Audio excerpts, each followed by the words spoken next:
Ray, how's it going, buddy? It's Jim Gunchanan, your teacher for Transmedia writing last month. Hope you had a good month. Seems like you learned a lot. Yeah, you should be proud of this project, man. I can tell you put some work into it. I think with some tweaks, you could make it even better, though. Yeah, so just want to give you some feedback, talk you through everything. Figured it'd be easy to see everything in this video format. So one thing I noticed, this is kind of a side note, but well, first of all, I love that you are using this project as a way to market your novels and your writing work. That's great. I love it when students are already thinking about how they could use the techniques and the lessons that we've learned in this past month to actually make use of these things. So that's great. I love that you're already thinking in those terms. So I liked that you were thinking of creating a whole, kind of interactive experience, right? So it's almost like you've kind of set it up sort of like a story that also has like interactive elements that branch off. So yeah, cool stuff. I like that I like that concept that you come up with. And I like too that it ends with a link going to where people can buy your book. So cool, awesome. You're already thinking of it in marketing terms. Couple of notes. I know that your portfolio wasn't really part of this project that you were turning in for a grade, but a couple of notes on that. So this mind the typos thing. So I don't know if this is like your personal brand or if this is like named after a story you wrote or something, but my opinion, I feel like saying mind the typos might be kind of shooting yourself in the foot a little bit as a writer. As a professional writer, really, that's your job to mind the typos. You know what I mean? So part of what somebody's going to pay you for as a writer is that you're the writer, you're the one with the skills, you got your grammar, your spelling, all that stuff on lock. So I think kind of pointing out in your header right at the top, to me, it's kind of saying like, hey, watch out, there might be typos on this page, right? Or if you see a typo, don't mind those. So like I said, especially writing is a really competitive field. There are a lot of people trying to get jobs as writers. So when recruiters, clients, potential employers are going to look at your portfolio. And speaking from experience as a programmer for the Florida Film Festival for many years, where we have to look at hundreds and hundreds and hundreds of short films and whittle them down to a couple dozen, when you have that many things to look at, kind of like a potential employer might have dozens or hundreds of applications and portfolios to look at, right? They're going to be looking at it with a mind to, okay, how can I eliminate this one, move it off the pile so I can keep moving on, right? So they're probably going to be looking, at least initially, for reasons to get rid of you. So like I said, I would avoid giving them more reasons. So like I said, this mind the typos thing, I'd probably rethink that as a brand. I like this. I like the layout of the page, though. I like how it looks like a desk. I like these cool icons. This kind of cracked me up, though, this icon, the About the Author icon. I don't know if you've ever seen the show Parks and Recreation on NBC a few years ago, but this little dude looks to me like Ron Swanson. So I don't know if you've ever seen that show, but I saw the little icon. I was like, hey, it looks like Ron Swanson. Which I guess that's cool if that's what you want to convey, but at least based on your profile picture, it looks like you might not look just like this guy, and that's not to say that you have to find an icon that looks exactly like you, but I don't know, it just like looking at this, it kind of looks like like I said, like Ron Swanson or like an old, like an old white dude kind of thing. So I don't know, like I said, that may or may not be like, kind of the vibe that you want to give across. But anyway, so we go here to Conjured 2020. So I like this. This is great right here. Interactive narrative. So cool. This lets us know right up front what we're doing. Enter. Okay, good. We're inviting the audience in. We're giving them context up front.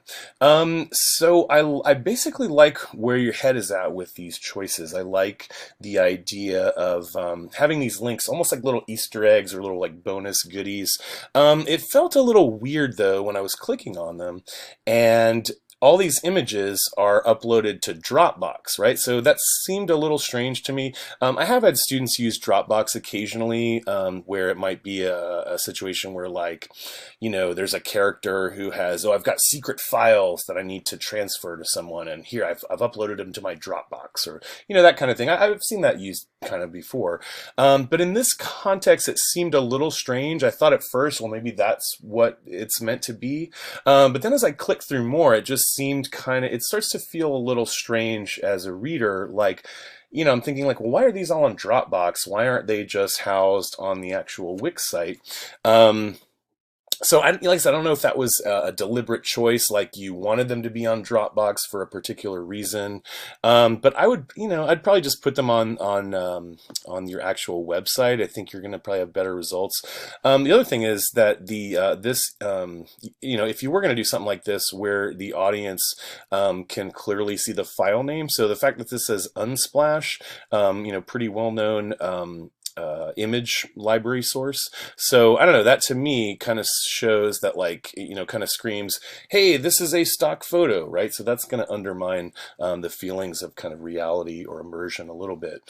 So that said, I was even thinking, like, well, why do we even have to click on these? Why couldn't we just have the actual images, in line with the text? I get that you might not want to do that with this particular Wix template. This background is a little bit busy. I do like that you've put the text in boxes so that it's easier to read, so that it's on a plain background. So I get, okay, you might not want to be putting images into, on this page. It's going to look a little cluttered and I think a little busy with this photo background. But like I said, I think you might be better served just having the images appear in line with the text. If you were going to do that, though, I would think about changing out this background to something a little bit simpler. Maybe just a plain color or something like that. Another thing too is that I think after a while, the audience might start to get what I call click fatigue, right? So in other words, you're clicking on things and it's like, okay, click, okay, it's another picture, okay, it's another picture, and after a few, the reader might be thinking, okay, why am I clicking to see these? Why don't I just see them on the page? And I think that undermines a little bit of what you're going for with this really cool page, this website for the sector of paranormal activity, right? So that's another link that we click on. But after clicking so many links and just seeing, like, okay, it's a picture, okay, another picture, my concern is that some folks might, after a while, think like, okay, I'm tired of clicking on these to see pictures, okay, and maybe not get to this and click on this, which is a really cool opportunity to really expand your story world and pull people in. So like I said, I think you'd probably be better served with just putting the photos in the actual page and then making the links click to things that are a little bit kind of more rich and kind of standalone content, like this website.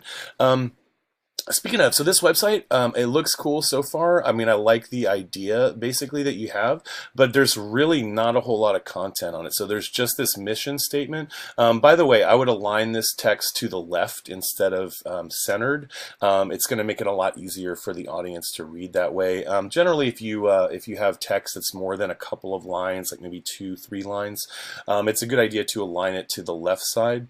It's just going to make it a little bit easier. This was quite a bit short of content. You're supposed to have 500 words on this site. I'm going to give you a break on the point deduction because I know you had, you had your other website and you had the emails. So, I'll not deduct as many points as I normally would. But either way, I would consider fleshing this site out because, like I said, I think it's a really cool opportunity to give the audience a piece of the world. But right now, it just feels like there's not much there, But I think, like I said, cool beginning, and I think with some more content, maybe a couple more images, a little bit more info about this organization, I think you can make this a really cool part of the story. Also, thank you very, very much for getting back to me about how you were able to work this contact form. So yeah, with Wix, you didn't used to be able to do this, until about I guess this month, as I discovered with that Ascend plugin that you use, I was able to actually enter my info and then get a response. So that was awesome. And I was like, whoa, this is fantastic. How cool, you know? So kudos for doing that, and for giving me the info on how you did that.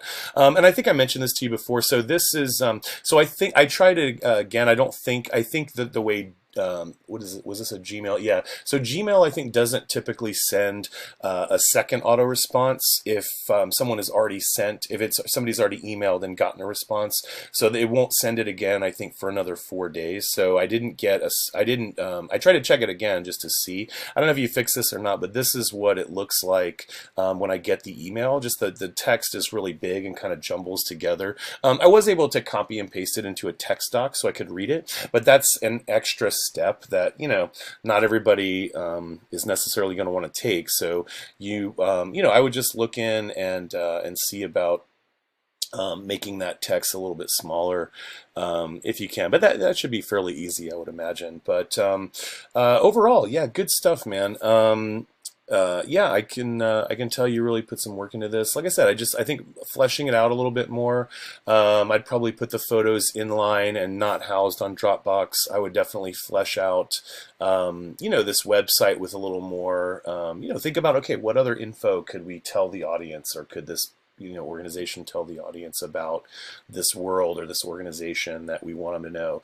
Or maybe they don't want the audience to know everything. So, right? So there might be some things that, you know, they're putting out into the public, and maybe some other things they're deliberately not saying, you know. So I think you could play around with some of that kind of text and subtext, what they're saying, what they're not saying, kind of thing. But yeah, I think some more content would really help. But anyway, you'll have about a week in your upcoming portfolio class. So I think if you, you know, if you want to keep going on this project and develop it a little more, yeah, man, I think you have an opportunity to do something really cool. And, but either way, congrats, you made it through the month. Woohoo! So yeah, you did it, man. So you're a transmedia storyteller now. So congrats, and I hope these notes help, and I hope you do continue to use these new skills and storytelling tools. All right, man, take it easy.